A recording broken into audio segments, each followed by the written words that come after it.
To dive into Sunday Best, I picked out some of my favorite lyrics from some of the songs, so we'll get to that. But I wanted to ask you, like, go back a little bit. What you're saying is almost like you started performing at an age when kids don't even know who they are, Yeah. and your life was so public. What was that like now looking back?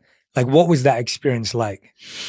Yeah, I started performing when I was professionally when I was 8. I was Wow. doing Broadway shows as a kid. You know, our parents, very musical people. Our dad was a minister in New Jersey at the time. And we were, you know, close enough to New York City where this dream of mine to go and perform on the Broadway stage was actually somewhat of a possibility. And I happened to be in a hair salon with my mom when I was like 6 or 7 years old, just singing as I always did, you know, some show tune. And the woman next to her leaned over and said, "Hey, my son is actually on Broadway right now in Les Mis. Your son could do it. You should go see this manager." So a couple weeks later, they drove me and the brothers to go see this manager named Shirley Grant. She was this lovely older woman with all these photos of kid actors on her wall that she had made famous. And she was kind of a staple in New Jersey for kids that wanted to be in the business. And I went in and I auditioned for her, sang, you know, all the songs I knew, which was mostly just pop music.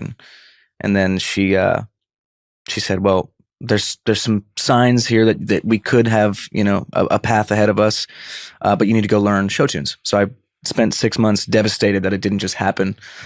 You know, my very short-sighted 7-year-old mind thinking my career was over. And I, you know, started learning show tunes with my dad and came back and auditioned for her again. And she started sending me on auditions, and eventually I was on the Broadway stage, and I've really not looked back since. Went from doing that for 3 or 4 years to recording music, and then, you know, just the stars kind of aligning. And obviously me and the brothers had a song that we wrote. We were kids, that someone heard that label and wanted to sign all 3 of us. And it just kind of went from there. Growing up on Disney in front of millions, like how did that shape